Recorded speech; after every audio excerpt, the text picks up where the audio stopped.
नमस्ते, मैं doctor Abhinav Gupta, neurosurgeon, Balaji super speciality hospital, Rajendra Nagar Sahibabad से।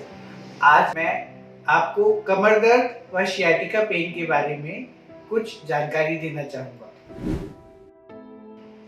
आज की इस भागदौड़ भरी जिंदगी में अमूमन 70 से 80% लोग एक वर्ष में कभी न कभी बैकएक एक्सपीरियंस करते हैं, जिसके कारण उन्हें अपने काम से छुट्टी लेनी पड़ती है। यह एक आम बीमारी है, परंतु यह एक आम बीमारी नहीं भी है, क्योंकि इनमें से ही कुछ प्रतिशत लोगों को ऑपरेशन तक से गुजरना पड़ता है और आगे चल के कुछ लोगों को लकवा भी हो जाता है।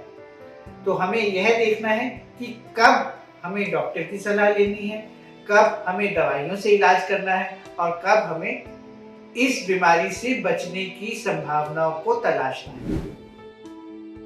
जैसा कि हम सभी जानते हैं कि आज हम कंप्यूटर पर बैठकर काम करते हैं, सारा दिन कंप्यूटर पर बैठे रहते हैं, एक्सरसाइज नहीं करते हैं, धूप में नहीं निकलते हैं, जिसके कारण से हड्डियां कमजोर हो जाती हैं। पिछले कुछ वर्षों से मैंने देखा है कि अगर किसी का भी विटामिन D3 लेवल कराओ, विटामिन डी की कमी सभी लोगों में पाई जाती है, हिंदुस्तान में तो विशेषकर, क्योंकि आज की डेट में हम ऑफिस में एसी में काम करने के इतने आदी हो गए हैं, सवेरे देर से उठने के इतने आदी हो गए हैं कि हमें सनलाइट का एक्सपोजर होता ही नहीं है और विटामिन डी हमारी बॉडी में बनता ही नहीं है। अगर विटामिन डी नहीं होता है तो कैल्शियम, जो कि हड्डियों में ताकत प्रदान करता है या उनकी स्ट्रेंथ प्रोवाइड करता है, वह हमारे पेट से एब्जॉर्ब ही नहीं होता है और कैल्शियम की कमी से बहुत व्यक्तियों में बैकएक की प्रॉब्लम डेवलप हो जाती है। आजकल बहुत सी नवविवाहिता जो अभी जिनके बच्चे होते हैं, उनके अंदर कैल्शियम की बहुत ज़्यादा कमी पाई जाती है और क्योंकि उनकी बॉडी का सारा कैल्शियम वह अपने बच्चे में दे देती है। कमर दर्द के अन्य कारणों की तरफ अगर हम देखें तो इसके कारण हो सकते हैं या तो कैल्शियम की कमी या मसल्स का खिंचाव, यह तो आम कारण है। इसके अलावा अगर स्लिप डिस्क की प्रॉब्लम हो जाए या किसी को ट्यूमर हो जाए या बहुत गहन चोट लग जाए तो यह भी कमर दर्द के कारण हो सकते हैं। जो कैल्शियम की कमी है वह तो कैल्शियम लेकर ही पूरी होती है, दर्द के दवाई लेनी पड़ती है, कैल्शियम पूरा करना पड़ता है, उसी से दर्द में आराम पड़ता है। परंतु कुछ कारण ऐसे भी हैं जिनमें कि हमें बहुत ज़्यादा प्रिकॉशंस लेने पड़ते हैं और आगे चलकर सर्जरी या अन्य प्रकार के इलाज की आवश्यकता पड़ सकती है, जैसे कि सियाटिका की पेन। अब मैं आपको समझाना चाहूंगा सियाटिका की पेन होती क्या है। जैसा कि आप देख पा रहे हैं, ये एक हमारे स्पाइन का मॉडल है। इसमें ये कुछ हड्डियां हैं और ये सफेद रंग की इसमें डिस्क्स हैं। जो डिस्क होती हैं वो हमारे शरीर में हमारे शॉकर्स होते हैं। तो यह शॉकर हमारी बॉडी का वेट ट्रांसमिशन करने में कारगर होते हैं, परंतु एक्सेसिव मूवमेंट की वजह से कुछ शॉकर खराब हो जाते हैं या हम अपना पोस्चर अगर सही नहीं रखते हैं तो यह शॉकर विद एजिंग खराब हो जाते हैं। और जो पीछे की तरफ हमारी स्पाइनल कैनाल होती है उसमें हमारी स्पाइनल कॉर्ड ट्रेवल कर रही होती है और इन छिद्रों से हमारी नसें बाहर आ रही होती हैं जो कि पैर को सप्लाई करती है। अगर यह डिस्क पीछे की तरफ खराब होकर चली जाती है तो जो इस छिद्र से हमारी नर्व बाहर की तरफ आ रही है उस पर दबाव पड़ता है और वह दबाव हमारे पैर की तरफ बहता है। इस प्रक्रिया को सियाटिक नर्व की पेन कहा जाता है और आम भाषा में सियाटिका का दर्द कहा जाता है, क्योंकि ये नर्व जो इन छिद्रों से निकल रही हैं यही मिलकर पैर में सियाटिक नर्व को बनाती हैं। अगर इन पर कहीं पर भी दबाव आता है तो सियाटिक नर्व के कोर्स के अलॉन्ग बहुत ज्यादा दर्द होता है। जहां से भी सियाटिक नर्व ट्रेवल कर रही होती है वहां पर दर्द होता है। तो व्यक्ति यही कंप्लेन करता है कि मुझे पैर में बहता हुआ दर्द है या शूटिंग पेन है। इस कारण मरीज बहुत दर्द में रहता है, वह चल भी नहीं पाता है और कई बार तो अगर डिसीज एडवांस स्टेज में पहुंच जाए या बहुत ज़्यादा बढ़ जाए तो उसे पैखाने और पेशाब में भी परेशानी का सामना कर सकता है। यह आमतौर पर तब होता है जब एकदम से बहुत सारी डिस्क का मटेरियल बाहर आ जाता है और वह एकदम से बहुत सारी नसों को दबा देता है। इस स्थिति में ऑपरेशन ही एकमात्र इलाज होता है। तब दवाइयाँ कारगर नहीं होती हैं, क्योंकि अगर उस स्थिति में हम वेट करते हैं, जैसे एक ईंट किसी चीज पर गिर जाती है तो वह दर्द देती रहती है, तो हमें ईंट हटानी पड़ती है, तभी हमें दर्द से या उसका इलाज पॉसिबल है। अगर हम ईंट ही नहीं हटाते, जो दीवार से ईंट गिर गई हमारे ऊपर, अगर हम उसे ईंट को ही नहीं हटाते तो आगे का इलाज पॉसिबल नहीं हो पाता। इसलिए उस स्थिति में अगर डिस्क बहुत सारी निकल जाती है, लैट्रिन पेशाब में बहुत ज्यादा परेशानी हो रही होती है, उस स्थिति में हमें ऑपरेशन के द्वारा ही उस डिस्क को हटाना पड़ता है और उस जगह से नर्व को इलाज करना पड़ता है। यह तो हुआ सियाटिका के बारे में। इसके अलावा कई बार स्पाइन में बहुत गहन चोट लग जाती है, जिसके कारण ये हड्डियां टूट जाती हैं। अगर हड्डी टूट जाती है और दब जाती है, यह दो कारण से होती है। या तो बॉडी में उम्र के साथ कैल्शियम की बहुत ज्यादा कमी हो जाती है, उसके कारण ऑस्टियोपोरोटिक फ्रैक्चर हो जाते हैं। ऑस्टियोपोरोसिस मतलब बॉडी में कैल्शियम की अत्यधिक मात्रा में कमी, कैल्शियम और बोन की बहुत अत्यधिक मात्रा में कमी, तो ऑस्टियोपोरोटिक फ्रैक्चर हो जाता है और वह नसों पर बहुत ज्यादा दबाव डालता है। वेट ट्रांसमिशन अच्छे से इस स्पाइन के द्वारा नहीं हो पाता है। उस केस में भी हमें कुछ ऑपरेशन या इलाज करने की आवश्यकता होती है। इस केस में दो इलाज पॉसिबल हैं आज की डेट पे। पहले इलाज में हम बोन के अंदर छेद करके कैल्शियम या सीमेंट भर देते हैं, तो उससे उस बोन को स्ट्रेंथ मिल जाती है और वह अपने ऊपर खड़ी हमारे बॉडी का वेट ट्रांसमिट कर पाती है। या फिर कुछ पेच और स्क्रू के द्वारा पूरे स्पाइन को स्टेबलाइज किया जाता है, जिससे कि वेट ट्रांसमिशन किया जा सके। अगर व्यक्ति का वेट ट्रांसमिशन ऊपर से लेकर नीचे तक सही मात्रा में नहीं हो पा रहा होता, तो वह चलने में असमर्थ होता है और वह बेडरिडन हो जाता है। उस स्थिति को प्रिवेंट करने के लिए सही समय पर सही इलाज करके ही हम व्यक्ति को इस दर्द से निजात दिला सकते हैं। आखिरी जो मैं बताना चाहूंगा वो होते हैं स्पाइन के ट्यूमर्स। जो स्पाइन के ट्यूमर्स होते हैं, मतलब कि स्पाइन में किसी प्रकार की ग्रोथ, अगर कोई ग्रोथ हो जाती है, वो चाहे हड्डी की ग्रोथ हो जो कि नसों को दबा रही है, या नस में इटसेल्फ कोई ग्रोथ हो जाती है, या नस के अंदर ही कोई फोड़ा हो जाता है, उसके कारण भी हमें कमर दर्द रह सकती है और चलने में परेशानी हो सकती है। इसके लिए भी ऑपरेशन के द्वारा ही हम इन ग्रोथ्स को हटा सकते हैं और व्यक्ति को फिर से चलने लायक बना सकते हैं। इस सारे को समझाने का मेरा मेन मकसद यही है कि हम सही समय पर, अगर हमें दर्द होता है तो हम सही समय पर डॉक्टर की सलाह लें, इन्वेस्टिगेट करें और उस दर्द का कारण जानें। कारण जानकर ही उस दर्द का सही से इलाज किया जा सकता है। जैसा मुझसे सभी लोग पूछते हैं कि हम ऑफिस में काम करते हैं, तो हम ऐसा क्या करें कि जिससे हमें यह दर्द ना हो, और हमें ऑफिस में ही कुछ ऐसा बताइए जिससे कि हम ऑफिस का काम करते हुए भी अपने इस दर्द से ग्रसित ना हो। तो इसके लिए मैं बताना चाहूँगा, एक तो व्यक्ति को हमेशा व्यायाम, एक्सरसाइज करनी ही चाहिए।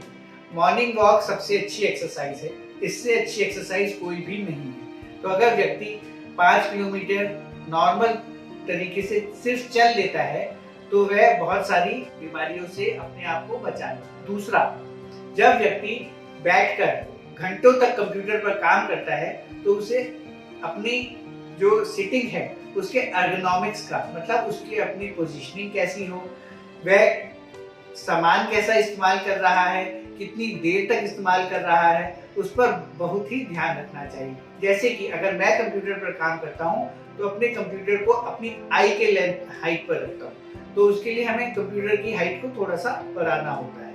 जब हम काम कर रहे हों तो हमें अपनी गर्दन को और अपनी कमर को सीधा रख करके, चाहे पीछे सपोर्ट ले, लेकिन सीधा रख करके काम करना चाहिए। हर व्यक्ति को पैर के नीचे जो सपोर्ट सिस्टम होता है टेबल के नीचे, उस पर पैर रख करके काम करना चाहिए। साथ ही हर आधे घंटे में 5 मिनट का ब्रेक लेकर के आसपास घूम करके रक्त प्रवाह को नॉर्मल करना चाहिए।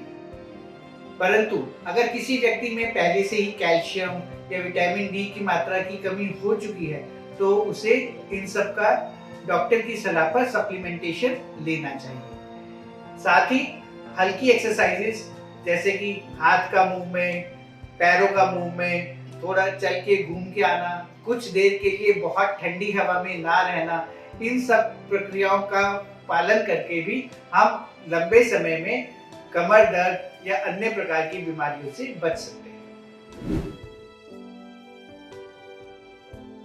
सियाटिका का दर्द कॉमन पेन से कुछ अलग होता है। तो जो हमारी नॉर्मल बैक एक होती है तो वह सियाटिका का दर्द नहीं कहलाता है। सियाटिका का दर्द तभी कहलाता है जब पैर में शूटिंग पेन हो, पैर में बहता हुआ जैसे कि किसी ने गोली मार दी हो उस प्रकार का पेन हो, तो उसे सियाटिका का दर्द कहा जाता है।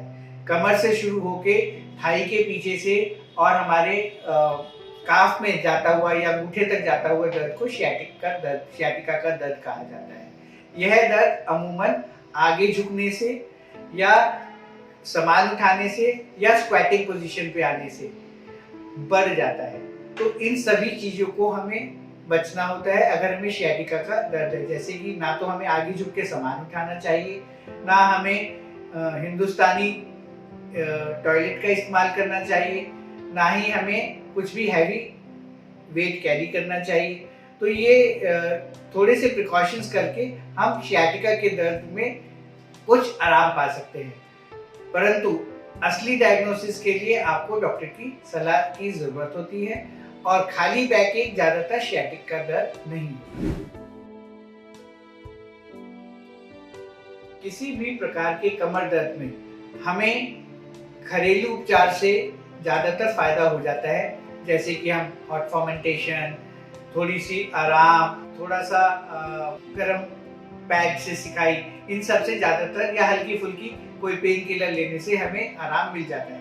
परंतु अगर यह दर्द कुछ दिनों से अधिक रहे, जैसे 1 हफ्ते से ज्यादा रहे, या उसके साथ कहीं पर सूजन आती है, या पैर की तरफ बहता हुआ दर्द है, या यह दर्द इतना इंटेंस है कि वह हमें ना बैठने देता है या ना चलने देता है, उस स्थिति में हमें डॉक्टर की सलाह जरूर लेनी चाहिए। क्योंकि डॉक्टर एक्सरे व एमआरआई के द्वारा यह निश्चित कर सकता है कि यह दर्द हो क्यों रहा है। अगर हमें इस दर्द का कारण का मालूम पड़ जाता है तभी हम इसका इलाज सही तरीके से कर सकते हैं। किसी भी दर्द को अगर वह 2-4 दिन से ज्यादा रहता है और हमारे घरेलू नुस्खों से उसमें कोई भी आराम नहीं पड़ता है तो हमें डॉक्टर की, न्यूरो की डॉक्टर की या स्पाइन स्पेशलिस्ट की सलाह जरूर लेनी चाहिए, जिससे कि हम उस दर्द से के सही कारणों को जान सकें और उसका सही समय पर इलाज कर सकें। जैसा कि मैंने देखा है कि बहुत सारे व्यक्ति अपनी कमर दर्द को बहुत लंबे समय तक टालते रहते हैं और ऐसे व्यक्तियों में ज्यादातर वह घरेलू महिलाएं होती हैं जिन्हें बैक एक ऐसा लगता है कि ये तो मैं काम करती हूँ तो मेरे को बैक एक हो ही जाता है, या बच्चा हुआ था तो तब से मेरे को बैक एक चल ही रहा है। तो लंबे समय तक अगर इस बात को टाला जाता है तो इन व्यक्तियों में मैंने कई बार टीबी की संभावना को भी देखा है, जो कि हमारे बैक की मसल्स को, बैक की बोन को और नर्व्स को गला देता है और उस स्थिति में एक तो लंबा इलाज करना पड़ता है और इलाज के बावजूद या सर्जरी के बावजूद भी हम पूरी तरीके से उन व्यक्तियों को ठीक नहीं कर पाते। तो हमें समय रहते एक बार सही डॉक्टर से, न्यूरो के डॉक्टर से या स्पाइन के डॉक्टर से इस मर्ज के बारे में सही सलाह या सही इलाज के बारे में जानकारी जरूर लेनी चाहिए। अमूमन यह पूछा जाता है कि कमर दर्द के लिए या सियाटिक पेन के लिए कौन सा डॉक्टर सही है और हमें क्या टेस्ट या क्या इलाज हमारे लिए सही रहेगा। मैं यहाँ बताना चाहूँगा कि ज़्यादातर लोग अपनी बैक एक्स के लिए ऑर्थोपेडिशियन डॉक्टर्स को कंसल्ट करते हैं। ऑर्थोपेडिशियंस ज़्यादातर स्पाइन की प्रॉब्लम्स के अंदर दर्द की दवाई देकर के उस दर्द को कम करने की कोशिश करते हैं और एक्सरे आदि कराकर यह देख लेते हैं कि कोई मेजर प्रॉब्लम तो नहीं है। परंतु मेरा ऐसा मानना है कि अगर कुछ हफ्तों तक, मान लीजिए 2 हफ्ते तक, हमें किसी भी बैक एक में या सियाटिक के पेन में आराम नहीं पड़ता है तो हमें एक न्यूरो के डॉक्टर को व एक स्पाइन स्पेशलिस्ट को जरूर दिखाना चाहिए। इस केस में एक एमआरआई के द्वारा उस जगह की नर्व्स की स्थिति का पता लगाया जा सकता है। साथ ही हम सीटी स्कैन के द्वारा यह देख सकते हैं कि हड्डियों में कोई ऐसी टूट फूट या कोई ऐसी पैथोलॉजी तो नहीं है जो कि हम नॉर्मल एक्सरे पर बेस कर रहे हैं। तो मेरे हिसाब से अगर किसी भी प्रकार का कमर दर्द 2 हफ्तों तक ठीक नहीं होता है तो हमें न्यूरो स्पेशलिस्ट और स्पाइन स्पेशलिस्ट को दिखाना चाहिए। इसके बाद एक एमआरआई के द्वारा, डॉक्टर के बताए गए एमआरआई के द्वारा उस जगह का पूरा स्टडी होनी चाहिए। एमआरआई में जो फाइंडिंग्स आती हैं उसके बेसिस पर हम आगे कुछ नर्व्स के टेस्ट कर सकते हैं या इलाज कर सकते हैं।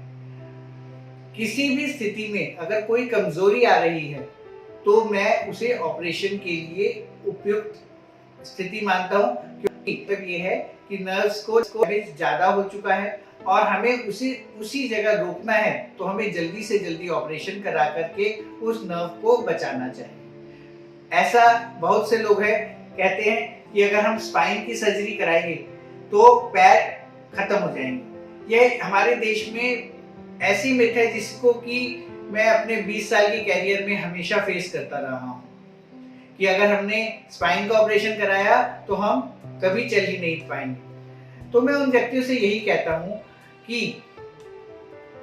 अगर सही डॉक्टर के द्वारा स्पाइन का ऑपरेशन किया जाता है, जो कि ज्यादातर न्यूरोसर्जन्स होते हैं या स्पाइन स्पेशलिस्ट होते हैं जिनकी स्पेशल ट्रेनिंग होती है न्यूरो के ऑपरेशंस करने के लिए, उन्हीं के द्वारा ये ऑपरेशन किया जाना चाहिए, जो कि नर्व्स को अच्छे से हैंडल कर सकते हैं, जिन्हें इसी बात की ट्रेनिंग दी जाती है कि नर्व्स को कैसे बचाया जाए। ये ऑपरेशन नर्व्स को बचाने के लिए है, ये ऑपरेशन हड्डी को जोड़ने के लिए नहीं है। इस ऑपरेशन में नर्व्स को बचाया जाता है, जो कि एक न्यूरोसर्जन उसमें बहुत ज्यादा पारंगत होते हैं। तो नर्व्स को बचाते हुए इस ऑपरेशन में जो भी व्यक्ति के शरीर में खराबी आई है उसे ठीक किया जा सकता है। और अगर यह ऑपरेशन जल्दी किया जा सकता है तो ऑपरेशन के रिजल्ट्स हमेशा बहुत अच्छे होते हैं।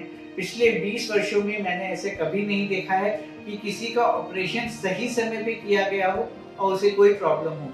परंतु जो व्यक्ति पहले ही ऑपरेशंस को बहुत लेट कर देते हैं और ऑपरेशन से भागते रहते हैं तो वो डैमेज इतना ज्यादा कर लेते हैं कि ऑपरेशन के बावजूद वह डैमेज ठीक नहीं होता है और लोग कहते रहते हैं कि ऑपरेशन से ये डैमेज हो गया, जबकि वह उस डिसीज से डैमेज हुआ होता है और ऑपरेशन के द्वारा उसको ठीक नहीं किया जा सकता। साथ ही ऑपरेशन के लिए हमें यह देखना चाहिए कि ऑपरेशन एक ऐसी जगह पर हो जहां पर माइक्रोस्कोप्स हो, जहां पर उस स्पाइनल सर्जरी के लिए हमारे पर उपयुक्त संसाधन उपलब्ध हो। सही संसाधन सही डॉक्टर के द्वारा किया गया स्पाइन का इलाज हमेशा सक्सेसफुल रहता है। मैं ऐसा 100% मानता हूँ।